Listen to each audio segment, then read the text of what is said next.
Selamat datang kembali. Di video ini kita sudah berada di pertemuan ke-16 mengenai belajar CSS untuk pemula. Dan untuk video ini kita akan bahas mengenai properti background pada CSS. Nah baik, jika ingin mengikuti video ini, silakan buat satu folder lagi di dalam folder belajar CSS. Ya, nama foldernya adalah gambar. Lalu siapkan 3 file gambar, lalu simpan ke dalam folder gambar. Ya, dan di sini saya sudah punya folder gambarnya ya. Di dalamnya terdapat 3 file gambar yang akan kita gunakan sebagai latihan yang terkait dengan properti background pada CSS. Atau jika ingin menggunakan file gambar yang sama yang saya gunakan ini, nanti link download dari gambar ini itu akan saya simpan di deskripsi video ini. Jadi nanti teman-teman tinggal download jika ingin menggunakan file gambar yang sama dengan yang saya gunakan ini. Baik, sampai di sini saya anggap folder gambarnya sudah ada dan file gambarnya sudah disiapkan. Selanjutnya kita akan jalankan Visual Studio Code-nya.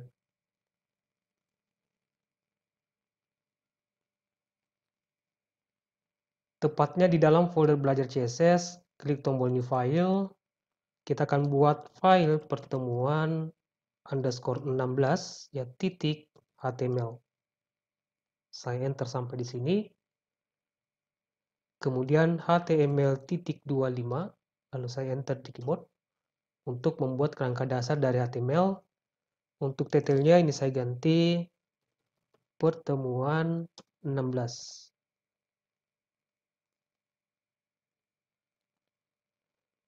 Selanjutnya kita akan siapkan file CSS-nya, tepatnya di dalam folder CSS ini.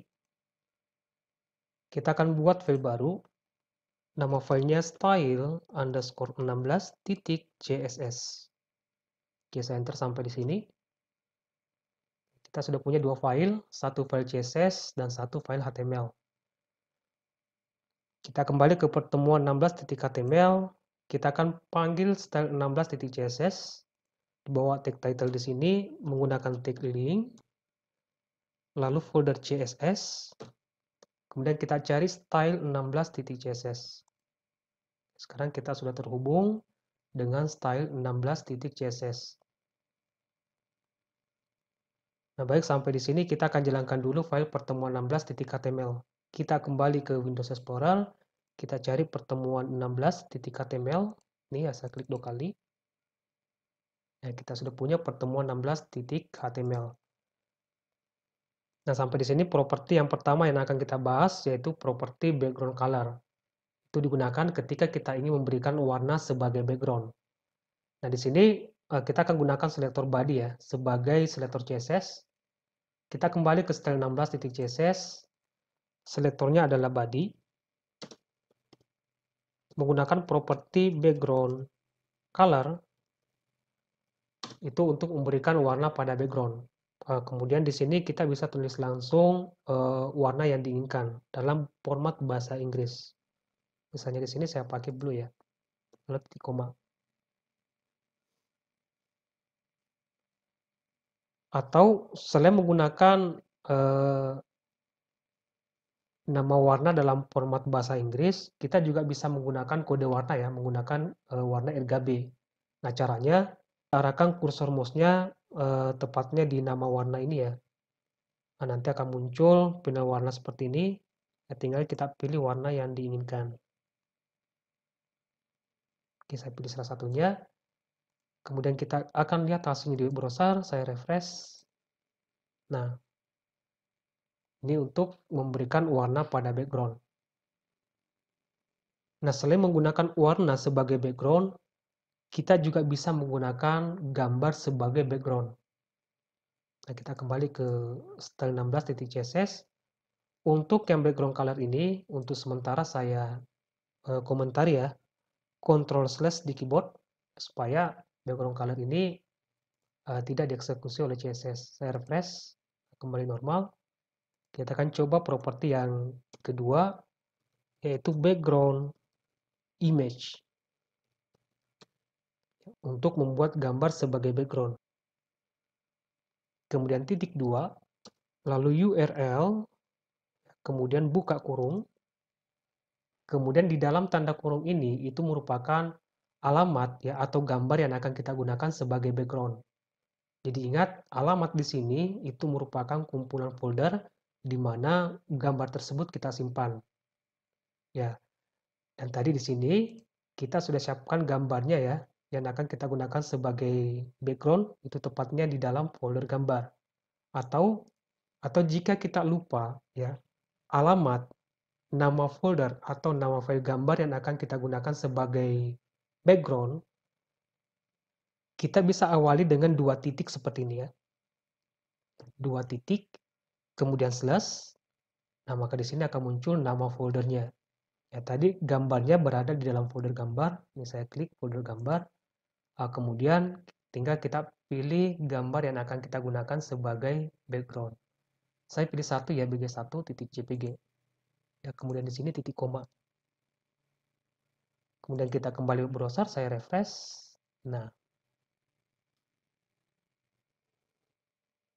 jika kita lihat di browser ya, gambar ini itu diulang secara horizontal dan vertikal.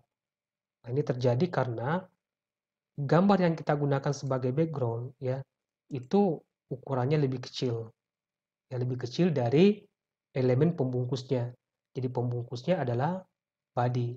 Dan kita ketahui di sini bahwa body itu adalah selebar web browser. Sedangkan gambar ini itu ukurannya 200 kali 200 pixel. Nah, jika kita tidak ingin ya terjadi pengulangan seperti ini ya, dari horizontal dan vertikal, di sini bisa kita tambahkan satu properti ini untuk mencegah pengulangan gambar ketika gambarnya lebih kecil dibanding dengan elemen pembungkusnya. Nama propertinya adalah background repeat. Kita bisa gunakan no repeat untuk mencegah pengulangan gambar tersebut. Sekarang kita lihat langsung di browser, saya refresh. Nah, gambarnya cuma satu, kecil ya, 200 kali 200. Nah, selanjutnya jika kita ingin ya gambar dengan ukuran 200 kali 200 pixel ini itu memenuhi layar atau memenuhi si kontainernya, maka di sini kita bisa tambahkan satu properti lagi. Ada properti namanya background size. Background size nilainya adalah cover. Sekarang kita lihat hasil di browser, saya refresh sekarang. Nah, maka gambar ini akan memenuhi web browser atau elemen pembungkusnya, di mana elemen pembungkusnya adalah body. Atau ini bisa saya contohkan dalam kasus yang lain, misalnya di sini di dalam body ini saya punya div dengan nama kelas Jumbotron. Lalu untuk Jumbotron ini saya akan menentukan lebar dan tingginya. Di sini titik Jumbotron. Untuk lebarnya saya gunakan 700 pixel. Kemudian tingginya 300 pixel. Oke, supaya kelihatan nanti ada kotak, ini kalau saya refresh, ini belum terjadi apapun ya, karena kotaknya belum kelihatan atau Jumbotron ini belum kelihatan. Coba kita tambahkan di sini properti border. Border 1 pixel, ya ukurannya 1 pixel, lalu jenis bordernya adalah solid, kemudian warnanya adalah black. Oke, sampai di sini kita lihat langsung di browser, saya refresh. Nah, supaya kotak ini berada di tengah secara horizontal, di sini bisa kita tambahkan properti yang namanya margin auto. Oke, saya refresh kembali.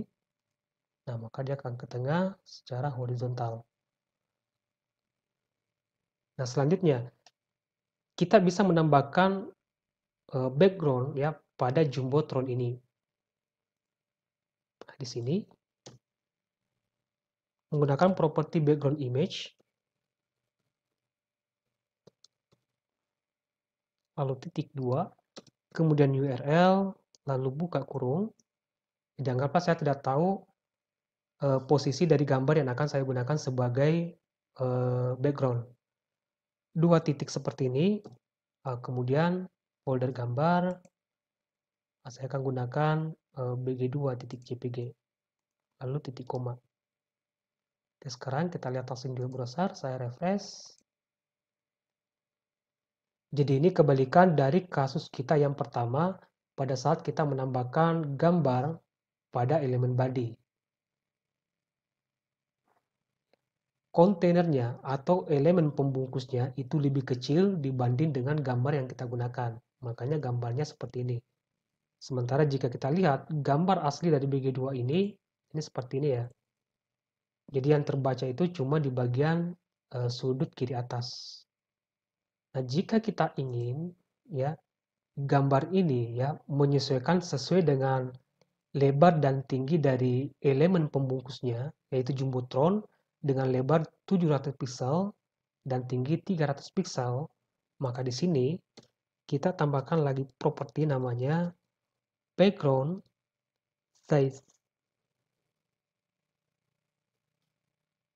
Kita isi dengan cover. Supaya gambar ini mengikuti lebar dan tinggi dari elemen pembungkusnya, yaitu jumbotron.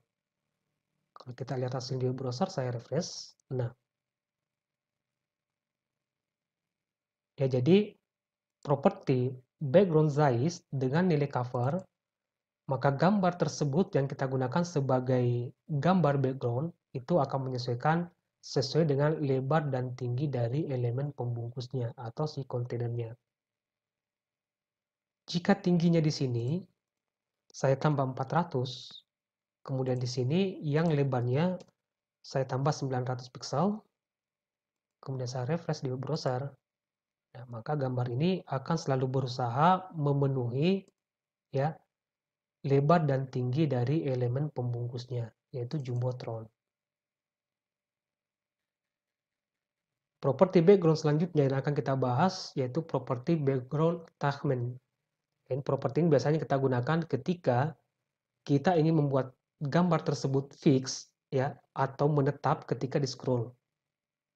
Nah, untuk contoh penggunaannya untuk elemen body di sini kita sudah punya background image menggunakan BG1.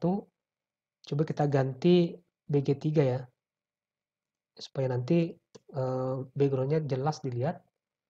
Sini BG3, kita lihat langsung di browser, saya refresh. Nah, selanjutnya supaya elemen body ini bisa di scroll, kita tambahkan properti height di sini ya, tepatnya di elemen body. Untuk height-nya saya isi 1000 pixel. Oke, supaya nanti kita bisa scroll halaman ini. Ya, saya refresh lagi. Nah, sekarang di sebelah kanan kita sudah punya scroll bar ya, bisa kita scroll. Ya, ketika kita scroll halaman ini, maka gambar background ini itu akan ikut bergerak. Itu ketika di scroll. Nah, jika kita ingin gambar background ini fix ya, tidak bergerak ketika di scroll, maka di sini kita bisa tambahkan properti yang namanya background attachment.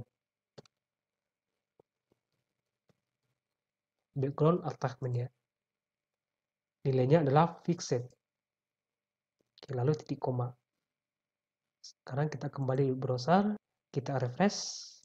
Nah, sekarang perhatikan ketika saya scroll, ya, maka gambar background ini akan menetap, ya, tidak ikut bergerak ketika kita scroll. Ya, beda ketika kita tidak menambahkan properti background attachment. Ketika di scroll, maka gambar backgroundnya akan ikut bergerak.